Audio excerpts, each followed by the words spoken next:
Good morning, good afternoon, good evening, wherever you may be. This is Firoz Manji from Daraja Press. Welcome to Organizing in the Time of COVID.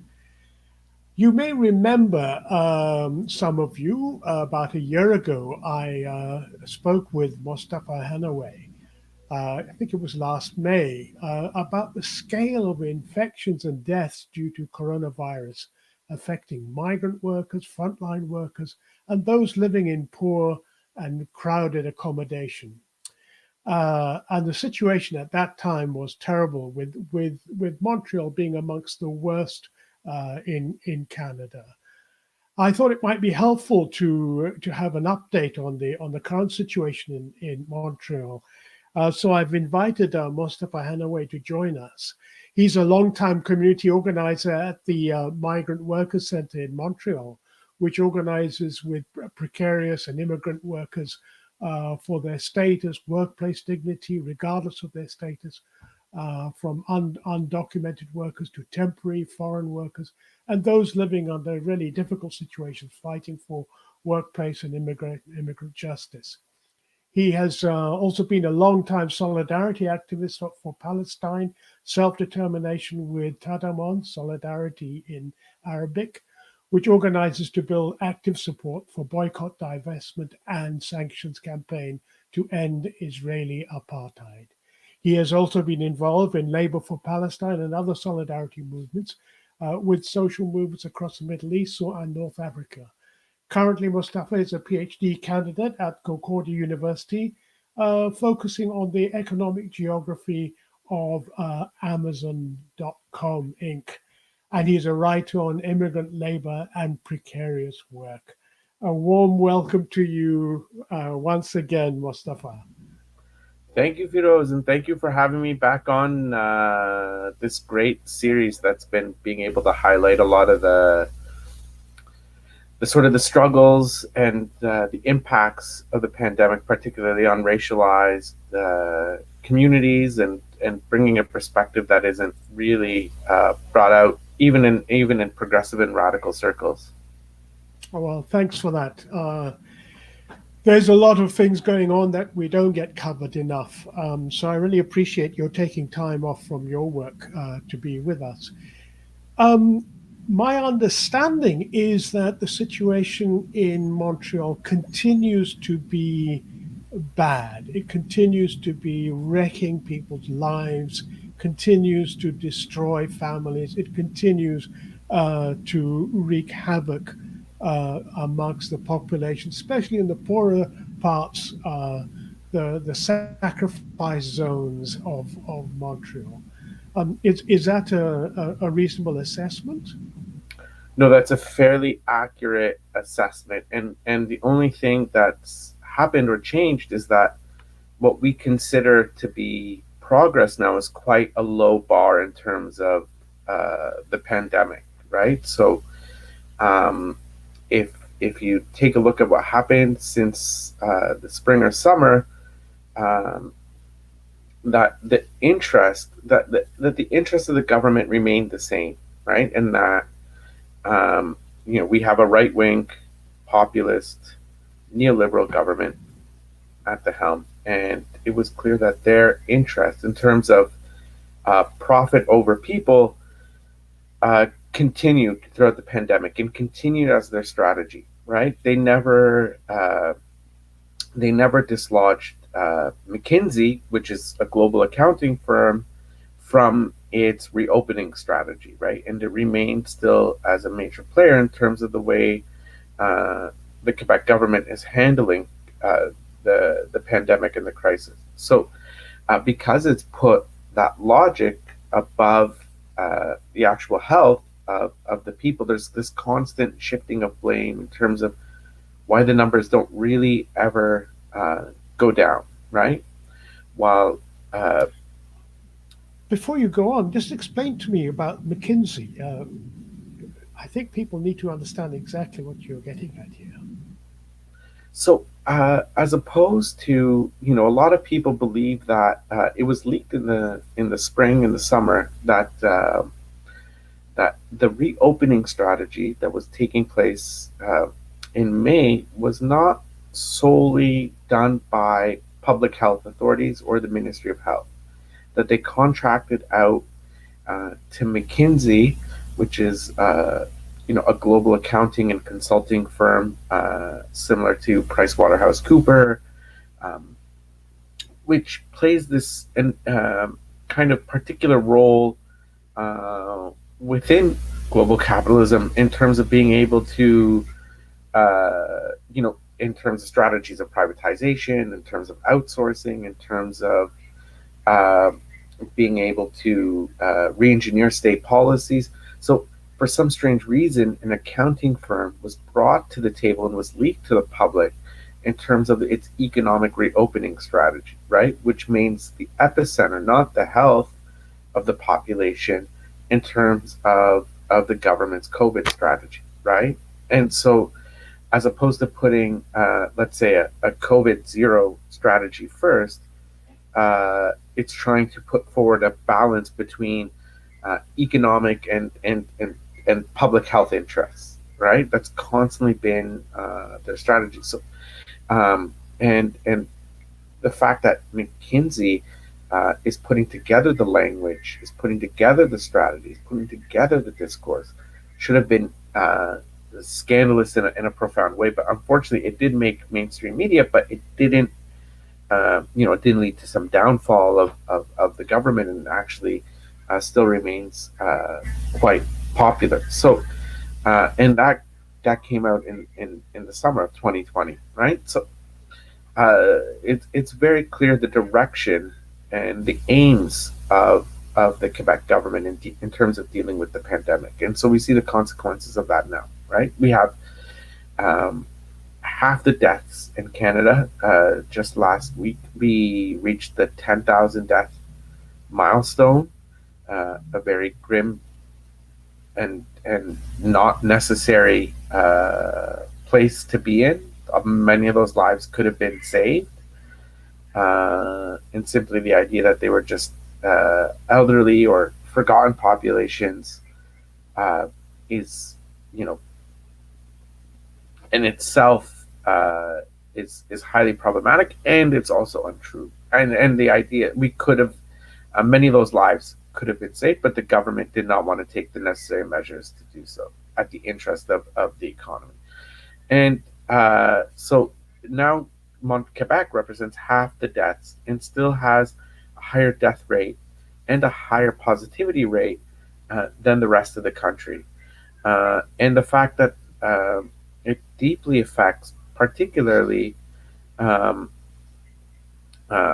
it still deeply affects racialized communities. It still deeply affects frontline workers. It still deeply affects, particularly those in the healthcare sector. So, to give an example, um, uh, one way that has drastically changed is that the Quebec government has kind of told us um, that the age group between 20 and 29 is the most hardest hit, right? That they represent this large percentage, and it's part of this, um, the idea that young people are gathering and that there are constantly these underground parties, and so we need to impose a curfew similar to that what happened in France in order to clamp down, right, and to bring the pandemic down. All it did was shift blame, right, because on January the 6th or 8th,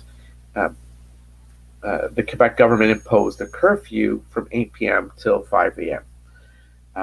Highly unpopular curfew, and also highly questionable, right, in terms of its effectiveness. But what it did was shift blame to a non-existent boogeyman, right? These young people. But what they actually did was punish those most marginalized, right? We had an Indigenous man who died on the doorsteps on a cold winter night in front of a shelter because the shelter couldn't be open, because the curfew remained in place. Um, the Quebec government used racist tropes and said people will pretend to be homeless, and we can't give exemptions to the curfew, right? Um, and then at the same time, they kept the largest spaces where we know transmission happens, right? We know that transmission happens in these large factories, and it did happen, outbreaks in Ollie Mill, outside of Quebec City. Um, so we left a lot of the places that pose the greatest risk open, and then we punished um, particularly those who living on the street. We have punished undocumented and racialized workers. Uh, we know instances where uh, companies that operate in the evening and night shift, police targeted bus stops in front of these warehouses where it was clear a company called Good Food. It was in the media. It's out by the airport. So why were police going to a bus stop in front of a warehouse in the middle of the night to ticket people in violation of the curfew? It was clear that these were essential workers. We know of some companies that had to just uh, finish their night shift because it's racialized workers and they were just being harassed. So they just said, you know what, we're going to do away with the evening shift to not deal with the question of the curfew, right? People have to take the risk either to leave their jobs uh, in fear of being deported, because it's not just a question about having ID or an attestation. As soon as the police can enter your name, you face the risk of deportation, right? Because that warrant exists.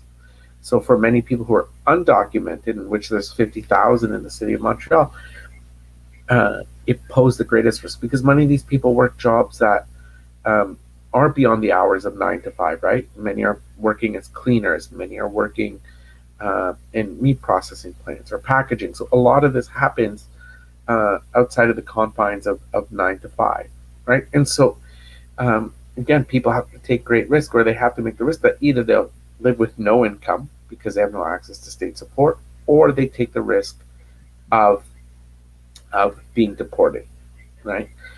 In order just to survive. So, as opposed to dealing with the pandemic, we are punishing those who are most marginalized, and um, and the numbers did go down. But the reason why they went down, and I'm not a public health expert, is that uh, obviously people are following particular measures more. Maybe people are socializing less, but also school was out for quite some time, right? Um, and before that, this idea that wanting to give people a Christmas and a holiday and a very Judeo-Christian way of viewing which holidays would be celebrated and not, um, and who's going to be privileged or not within that, those exceptions to the rules, um, and so the numbers did go down, but now what we're seeing is a very dangerous road again. So to open up universities, uh, to open up CEGEPs, again, in incremental steps. All schools have gone back, um, and manufacturing. So as opposed to going when numbers were down, let's really bring them down and protect communities. Instead, we're punishing those who are the most marginalized. And again, we're seeing that. I mean, one example in terms of where the neighborhood where the immigrant worker center is now the epicenter, or during late January and mid January, of the COVID outbreak in Montreal, right? So it wasn't just Côte de Neige, but it was particularly this one part of Côte de Neige, which is um, mostly new immigrants, mostly people coming from the Philippines, the Caribbean, South Asian countries. And a lot of these people were not just frontline workers, people were care workers, people are being shuttled from home to home or from client to client. These people are still working through temp agencies, and these people are at the whims of their employers. And again, because of working, these particular jobs at low wages with bad housing, there's this uh, widespread transmission within the neighborhood of Plamondon, right? And without much care or protection, right? And because essentially they've become disposable, right? And that disparity again has manifested itself um, in the neighborhood of Plamondon, similar to Montreal North, where very little has changed, or Park Extension, where very little has changed. Again, these racialized immigrant migrant communities remain the epicenter, while many people continue to telework or work from the office. But again, um, they remain not just on the front lines, but they remain unfortunately highly marginalized in the political process. And So, I mean, help me understand. I mean, Quebec has a right wing government, a populist government. But Montreal, I thought, had a progressive mayor, had a more progressive uh, um, local government. How's this playing out? I mean, what is the Montreal government doing? What are the potentials for dealing with the situation? How aware are they of the fact that COVID is affecting black people most of all? By black, I mean those who are not white. Um, how does that work out? well, I mean, it's an interesting dynamic, right? Because unfortunately, what we're seeing is the level of, uh, uh, I mean, the politics and questions, particularly around race, have come to the fore, right? In Montreal in particular, right? With a number of events, right? So, uh, um, it, we had the wrongful arrest of a PhD student from Guinea, Kamara, who was falsely arrested for attempted murder of a police officer, was held 6 nights um, uh, in a jail cell, um, was released, and it was clear that he was targeted, and it brought the question of racial profiling again to the center stage of city politics, of urban politics. Right? We had um, the first appointed commissioner on systemic racism, Bushra Manai, which was denounced by the Quebec government for being because of her activism around Bill 21 and Islamophobia. So the politics of race have come to the fore again. But the question of how that manifested itself, particularly around policies and politics around the pandemic, is quite uh, interesting, because uh, you've had different politicians raise the mantle of those being more marginalized. So we have a motion at City Council that will be heard next Friday by Juliana Fumagalli, who is the mayor of Park Exville, Ray Saint Michel, where the hotspots of COVID, saying that the city actually needs to support undocumented migrants in the city, essentially being punished uh, by this, and call for regularization. So we have, you know, things like this happening. There's been discussions with what's called BNAM, the Office of the Integration of New Immigrants in Montreal, to deal with these problems, but there's been no overall strategy. And while there are claims, you actually see in different places a much, uh, there's no opening of permanent shelter space, right? There's things that the city says, but then never actually happen. So if you look at Toronto, where you have a right wing mayor, a right wing government, right? Um, Hotels and other forms of shelter are being opened up for marginalized people. Instead, what's offered is, crumbs here in comparison, right? To deal with that. There's been calls to open up the Royal Victoria Hospital as a permanent expanded shelter space, because for a lot of people, let's say, who are marginalized, don't want to enter into the shelters because there's no social distancing, right? So in these neighborhoods, there's been calls for greater resources in Montreal North and Park X, for greater resources, not just for undocumented people, but in general around dealing with the pandemic.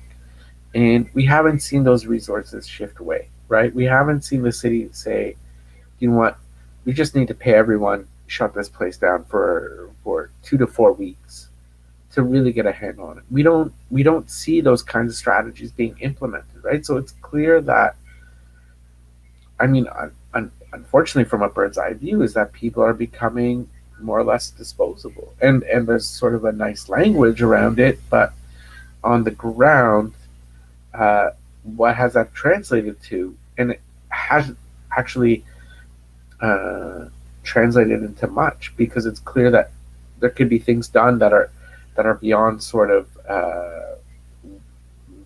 wear more masks, right? But so there is this disparity, and even in local progressive politics, because there isn't the pressure and the priority also for the municipal government, and particularly Projet Montreal, is still this idea of green space and revival of downtown Montreal, and these sort of economic priorities that are taking precedence, but in a way, um, not in the same logic at the provincial level, right? More this the kind of the economics of consumerism, or spectacles to revive particular small business within the urban core. That becomes the priority of the municipal government.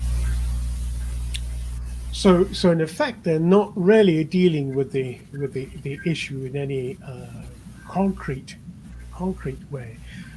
Um, the, where you work, Margaret Sports Centre is been one of the leading organisations campaigning around a whole range of social issues, um, and I mean, tell us more about the organizing that the Workers' Centre is doing, and what kind of alliances, what organizing is going on in the city and beyond, because uh, I'm sure people are not merely being passive victims. The question is to get an as understanding of how things are being organized. So it has been a really dynamic time, especially I think for organizers working with immigrant and migrants, people doing anti-racist work, people doing housing. This has been, I mean, unfortunately, not out of the circumstances of our choosing, but an extremely dynamic moment. I mean, in terms of our own priorities, there's been a number at the Immigrant Workers Center. So the first has been trying to really provide basic and necessary PPE to essential workers, right? So in front of warehouses like Dollarama, in Park Extension, in the Plamondon area, to agitate around people's rights and the ability to access their rights, information about their rights during the curfew. So we've been doing a lot of that kind of just basic work on a weekly basis. Um, and the other is to really to try to find a way to bring together these workers with all of these different experiences. So I mean, one of the ways that we've been trying to prioritize is building up this coalition of precarious workers, right? So people who are temporary foreign workers, um, people who are live-in caregivers, people working in warehouses, temporary agency workers, but also people who are working as cleaners and a variety of things, who are undocumented and without status, and to bring them together to challenge, because a lot of the anger right now and a lot of the frustration that you see are around two poles, or two key demands, I think, right? And so, one, for a lot of immigrants, it's their status. It's this feeling of being completely disrespected and humiliated by government at all levels, the municipal, the provincial, the federal, right? That these people make great sacrifices, right? And that this idea of this regularization of a guardian angel program was so limited that it felt like an insult um, to a lot of immigrants and migrants, right? And so that became a key crux, I think, for a lot of people and a lot of organizing, not just activists, but migrants themselves. People, uh, you know, are angry. Julius, who's a man from Nigeria who came uh, with his wife from the United States and crossed Roxham Road, who worked in a warehouse, received a severe injury. His wife remains working as a preposé, and now they're fighting their deportation. And it's the anger coming from people like that, people who come who are cleaning and cleaning even public sector institutions, and they remain um, without status and no pathway to status. So that's one of the things bringing people together. And I mean, the second is basic health and safety and protection. Right? Again, feeling neglected. Again, feeling that they are not prioritized and their lives aren't prioritized. So we've been organizing around that, especially around the new bill that's coming out to modernize health and safety law, right, and to demand the inclusion of those who've been excluded, right, from domestic workers to agency workers, and to provide a pathway for better protection, but as a way to support these workers to actually to organize. So that has been some of the priorities of the center. I mean, pursuing at the municipal level, challenging the curfew itself in terms of how it affects people differently. We've been organizing in neighborhoods like Park Extension, uh, and continuing the work with undocumented women, but also in the warehouse, particularly Dollarama, um, to challenge the continued, increase or decrease in the pandemic pay, also the struggle for permanent jobs. So those are the kind of the struggles right now at the Immigrant Worker Center. But beyond, um, you have organizations like Solidarity Cross Borders, which has been really trying to fight for status and doing frontline support for those who've lost income during the pandemic, uh, and a consistency of actions and mobilizations led by migrants also to really to push for status for all, and from other voices too. So there was a demonstration. There were two demonstrations last weekend, and one was also in front of Ollie Mills, one of Ollie Mills plants in the north of the city, where a lot of refugees work. Most of these are from Haiti and West Africa, and there was a demonstration to call for regularization of these workers by Debut pour la Dignité, right, which is another group focusing on the regularization of essential workers and to give them permanent status. And then we have groups, like Hoodstock, which continues to fight and to make demands um, around resources for the community, in that there is this structural marginalization, as well as continued in terms of police violence. So there's been demonstrations in support of Camara. There has been demonstration last weekend in front of the SPVM headquarters. And then you have fights now around housing continued. So there's quite a bit happening in the city, and it's a really dynamic process in terms of actually beginning to challenge, um, and to actually to see the pandemic for what it is, how it exposes sort of these structural inequalities that are just bound within race and class within the city, within the urban context in particular. And so, um, uh, within communities, within workplaces, and these struggles for migrant justice are really, I think, some of the most prominent right now that you see in Montreal. Uh, to what extent are these kind of struggles getting coverage from, first of all, the media, in particular the francophone media, and secondly, I mean, Montreal has a reputation of, whether it still exists, I don't know, but it has a reputation of having a fairly strong left wing, and what kind of actions are being taken from beyond merely the immigrant communities and migrant workers. How's that response been? Um, I mean, I guess on those two questions. I mean, the media response to a lot of this is quite interesting. I mean, there actually is.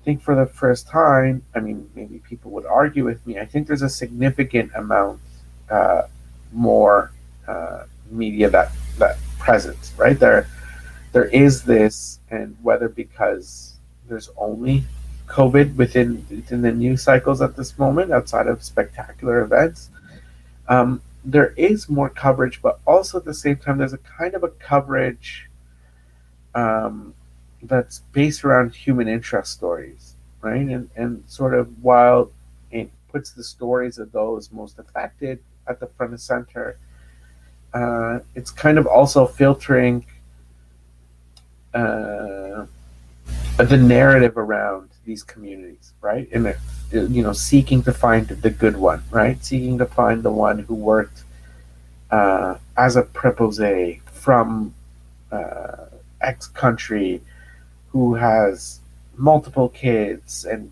was extremely well educated, and this person was wrong, right? And so it's trying to build a narrative which then I think at the end of the day will negatively affect us as well, right? Because constantly what we're trying to do is expand that narrative, right? And uh, but there is a greater media interest in relation to the issues. Unfortunately, also raises the question of how does political power actually function in our society? Is that despite all of this media interest, um, there's been no drastic shift, right, in terms of policy. So that again, it raises the question of how do we organize, and what does that mean to organize in this context, right? And because I think for a lot of people, it's always this question of being able to shape or get the narrative within public discourse, within those debates. But when they are within those debates, if you don't have the kind of that social force on the ground, um, at the end of the day, a nice media human interest story in the devoir la presse um, won't take us very far. It's a necessary step and it's important. I'm not discounting it. It's extremely important. But it also means not losing sight of how we do politics too. And so, in terms of the left,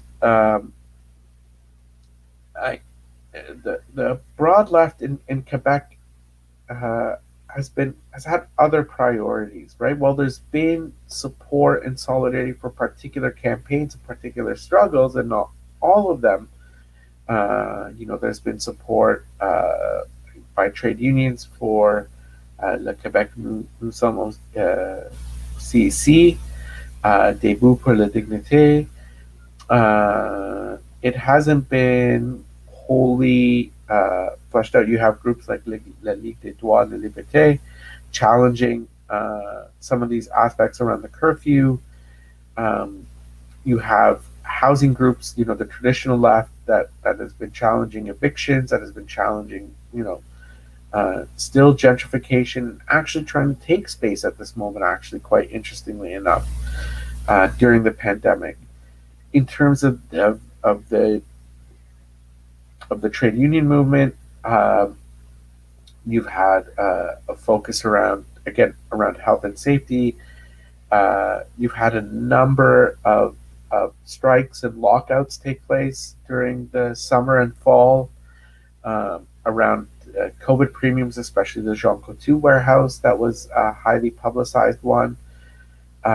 You've had the English teachers now threatening to go on strike around safety in the schools, among other issues and still have public sector negotiations, right? But in terms of, let's say, an overall strategy that's related to, let's say, the pandemic, where you saw things in the U.S., um, efforts, even where people from Cooperation Jackson, in terms of a people's pandemic response, um, to really to find a larger umbrella, um,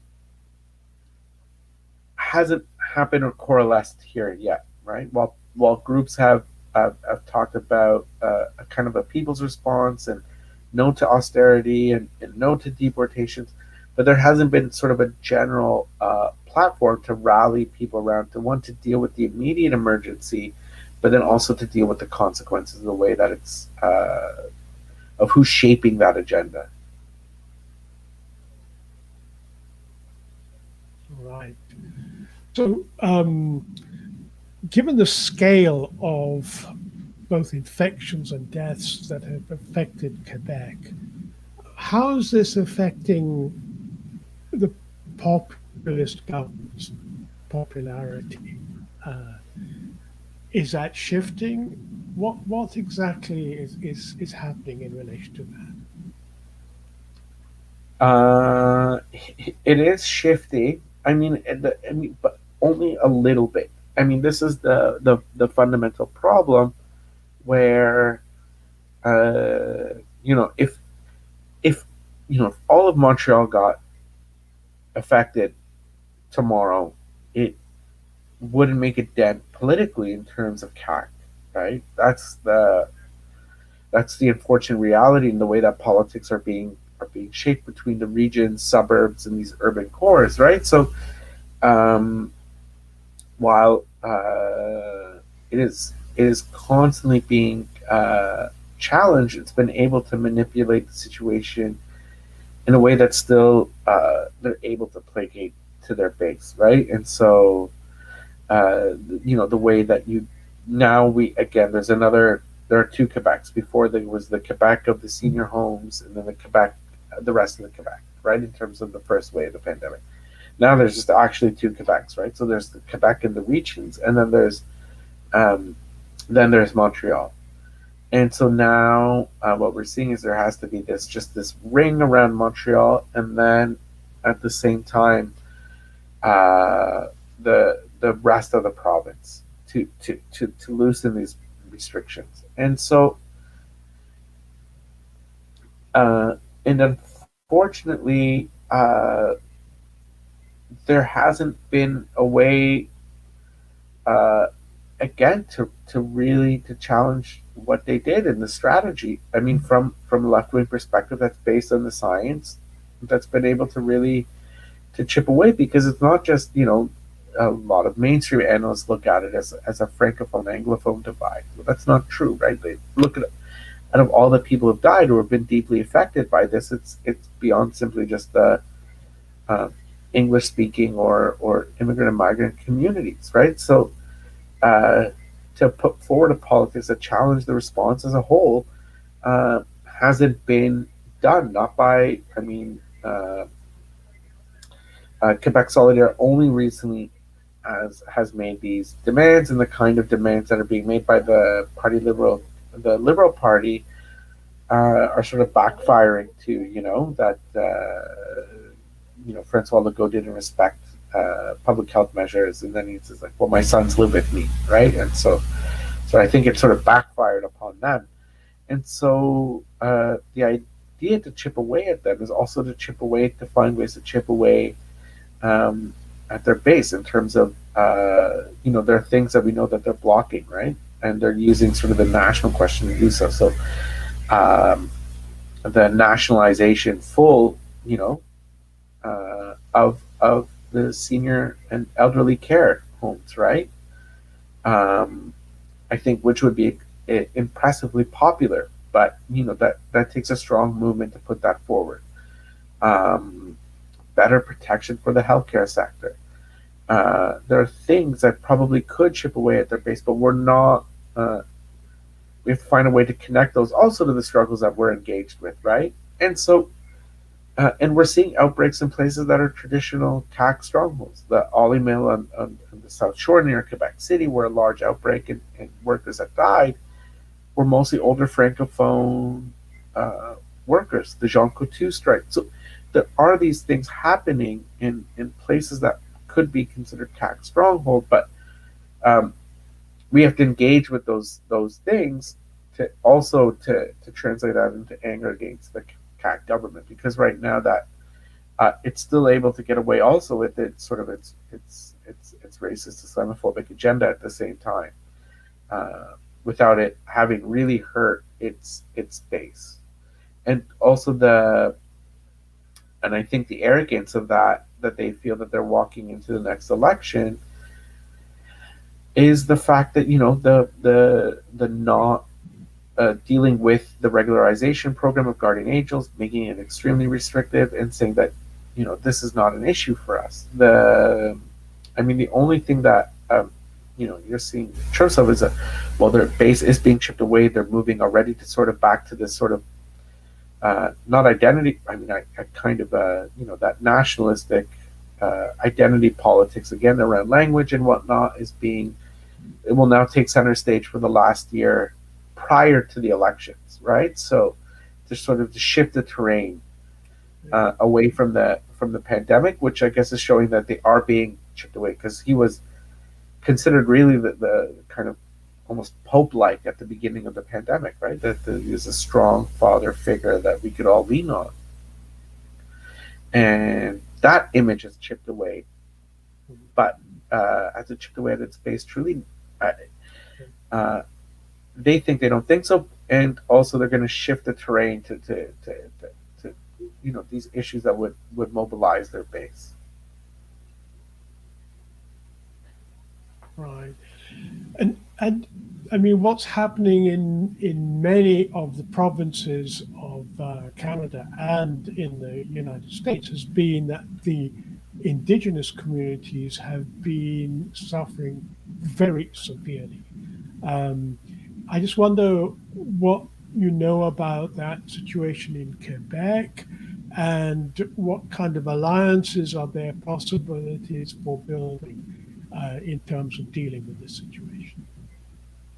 Well, in some communities, they've been quite strong because they have weaker state resources, and they've taken extraordinary measures, which is fascinating, right? So if you look at Ganawaga and Ganastanga, they've taken extreme measures at a local level because,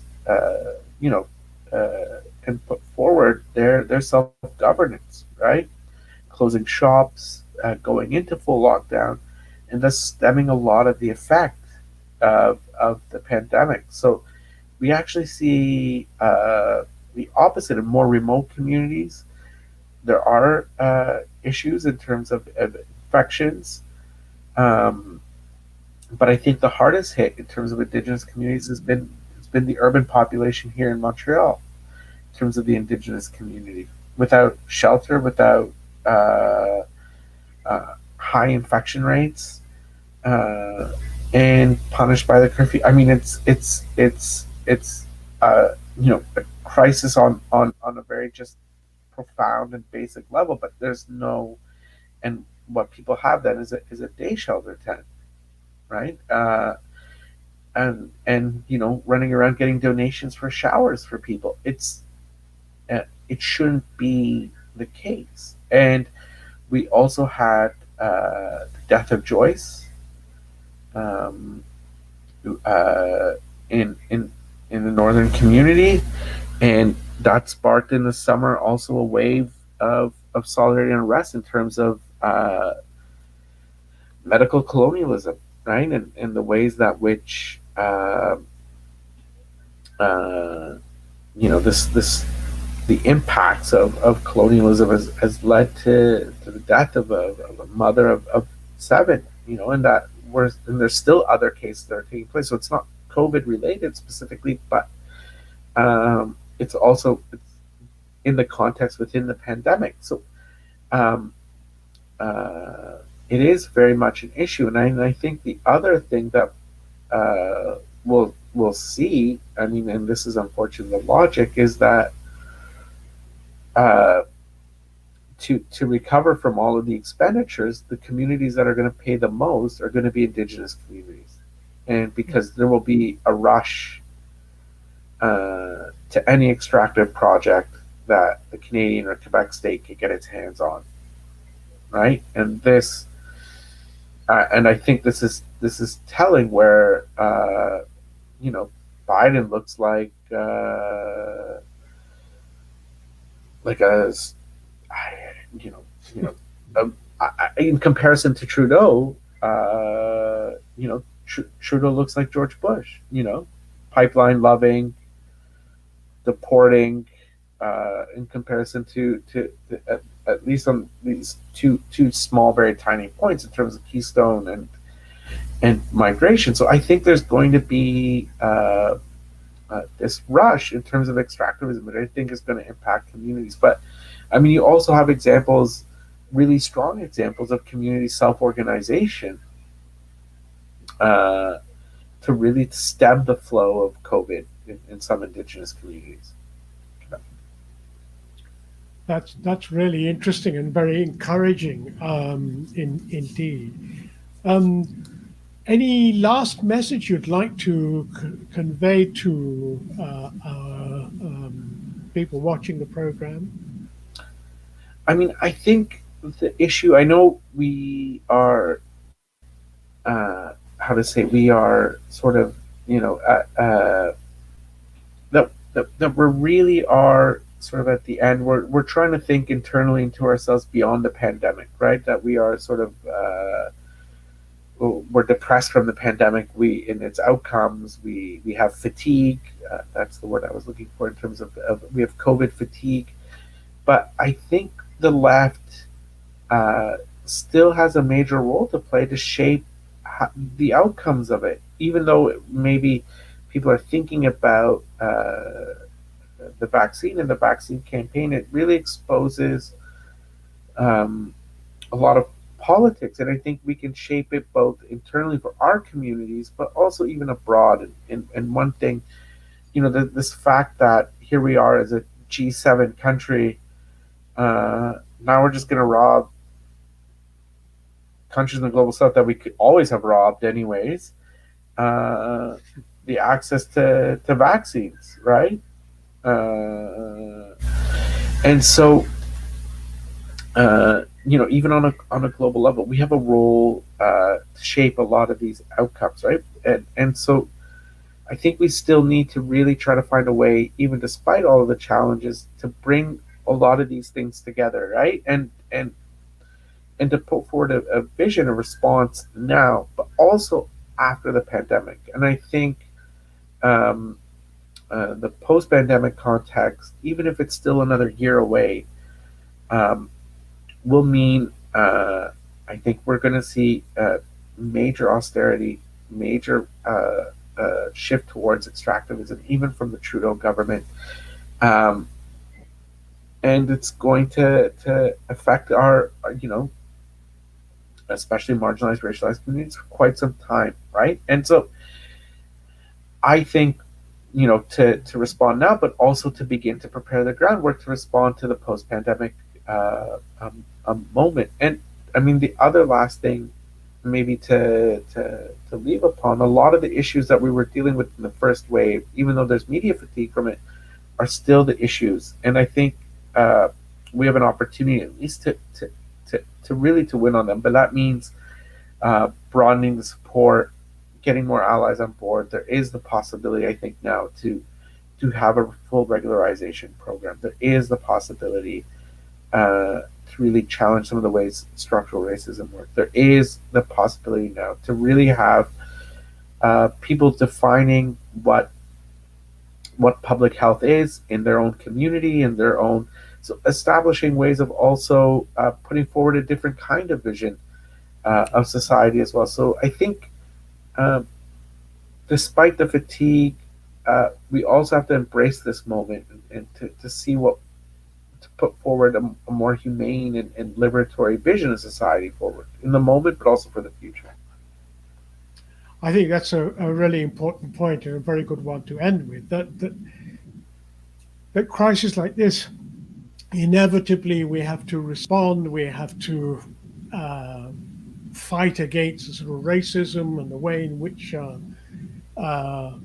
people are virtually neglected by the state. But on the other hand, really important is to think about how do we create that new world that we want to live in. And I really want to thank you, Mostafa Henaway from the Immigration Workers Center in Montreal. Thanks for being with us and for helping us understand the situation in this particular strange island of Montreal that sits in a large populist government controlled area. But thank you for joining us once again. Thank you for those for always having. It's always a pleasure to be able to have this discussion with you, and for organizing this series. Okay, well, you take care, look after yourselves, and give my greetings to everyone at the center.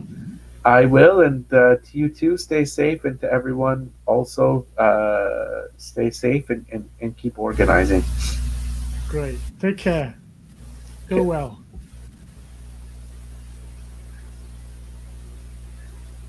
I've been talking to Mostafa Henaway from the Immigration Workers Center. Thank you for joining us. Next week on Tuesday, we'll be speaking to a couple of amazing militant women from the ghettos of Nairobi about how they are organizing in the time of COVID.